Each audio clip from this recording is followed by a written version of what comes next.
El deseado de todas las gentes, capítulo 3, el cumplimiento del tiempo, parte 2. El cumplimiento del tiempo había llegado.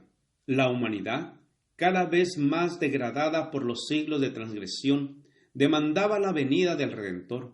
Satanás había estado obrando para ahondar y hacer insalvable el abismo entre el cielo y la tierra. Por sus mentiras había envalentonado a los hombres en el pecado.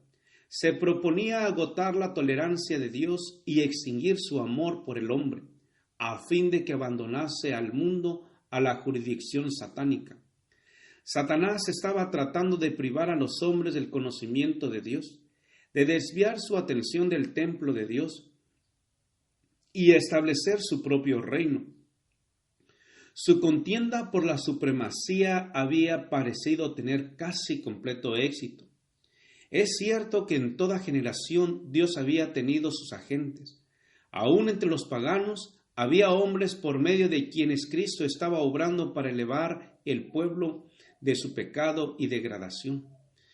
Pero eran despreciados y odiados. A muchos se les había dado muerte.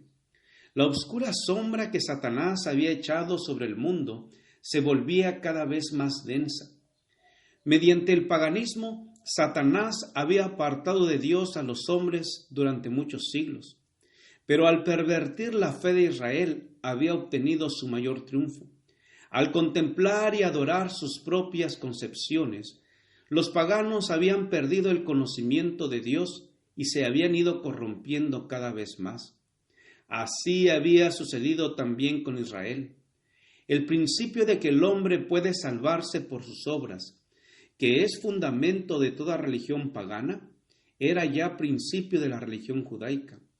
Satanás lo había implantado, y doquiera se le adopte, los hombres no tienen defensa contra el pecado. El mensaje de la salvación es comunicado a los hombres por medio de agentes humanos. Pero los judíos habían tratado de monopolizar la verdad que es vida eterna. Habían atesorado el maná viviente que se había trocado en corrupción. La religión que habían tratado de guardar para sí llegó a ser un escándalo. Privaban a Dios de su gloria y defraudaban al mundo por una falsificación del Evangelio. Se habían negado a entregarse a Dios para la salvación del mundo y llegaron a ser agentes de Satanás para su destrucción. El pueblo a quien Dios había llamado para ser columna y base de la verdad, había llegado a ser representante de Satanás. Hacía la obra que éste deseaba que hiciese y seguía una conducta que representaba falsamente el carácter de Dios y le hacía considerar por el mundo como un tirano. Los mismos sacerdotes que servían en el templo habían perdido de vista el significado del servicio que cumplían. Habían dejado de mirar más allá del símbolo, a lo que significaba. Al presentar las ofrendas de los sacrificios, eran como actores de una pieza de teatro. Los ritos que Dios mismo había ordenado eran trocados en medio de cegar la mente y endurecer el corazón. Dios no podía hacer ya más nada para el hombre por medio de ellos. Todo el sistema debía ser desechado. El engaño del pecado había llegado a su culminación. Habían sido puestos en operación todos los medios de depravar las almas de los hombres. El Hijo de Dios, mirando al mundo, contemplaba sufrimiento y miseria. Veía con compasión cómo los hombres habían llegado a ser víctimas de la crueldad satánica. Miraba con piedad a aquellos a quienes se estaba corrompiendo, matando y perdiendo. Habían elegido a un gobernante que los encadenaba como cautivos a su carro. Aturdidos y engañados, avanzaban en lóbrega procesión hacia la ruina eterna, hacia la muerte en la cual no hay esperanza de vida, hacia la noche que no ha de tener mañana. Los agentes satánicos estaban incorporados con los hombres. Los cuerpos de los seres humanos, hechos para ser morada de Dios, habían llegado a ser habitación de demonios.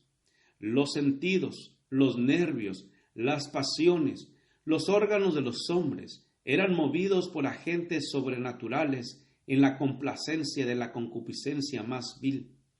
La misma estampa de los demonios estaba grabada en los rostros de los hombres, que reflejaban la expresión de las legiones del mal que los poseían. Fue lo que contempló el Redentor del mundo. ¡Qué espectáculo para la pureza infinita!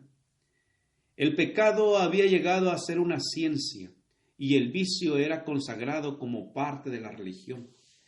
La rebelión había hundido sus raíces en el corazón, y la hostilidad del hombre era muy violenta contra el cielo.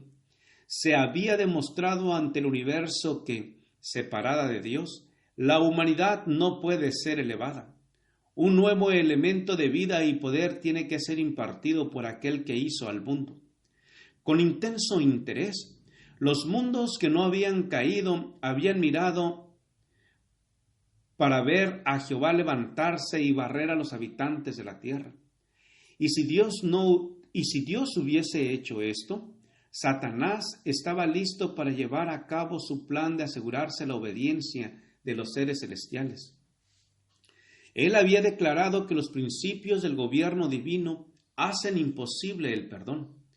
Si el mundo hubiera sido destruido, habría sostenido que sus acusaciones eran ciertas. Estaba listo para echar la culpa sobre Dios y extender su rebelión a los mundos superiores. Pero en vez de destruir al mundo, Dios envió a su Hijo para salvarlo, aunque en todo rincón de la provincia enajenada se notaba corrupción y desafío, se proveyó un modo de rescatarla. En el mismo momento de la crisis, cuando Satanás parecía estar a punto de triunfar, el Hijo de Dios vino como embajador de la gracia divina.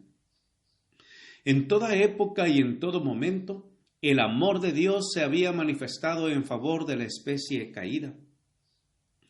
A pesar de la perversidad de los hombres, hubo siempre indicios de misericordia, y llegada la plenitud del tiempo, la divinidad se glorificó derramando sobre el mundo tal efusión de gracia sanadora que no se interrumpiría hasta que se cumpliese el plan de salvación.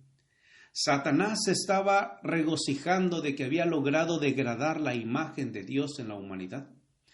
Entonces vino Jesús a restaurar en el hombre la imagen de su Hacedor.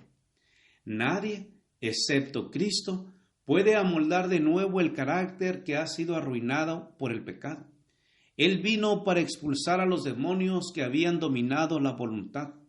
Vino para levantarnos del polvo, para rehacer según el modelo divino el carácter que había sido mancillado, para hermosearlo con su propia gloria. Gracias por escuchar este audio. Te invito a escuchar la siguiente parte. Jehová te bendiga y te guarde. Con aprecio, Pastor Juan Manuel Flores Espinosa.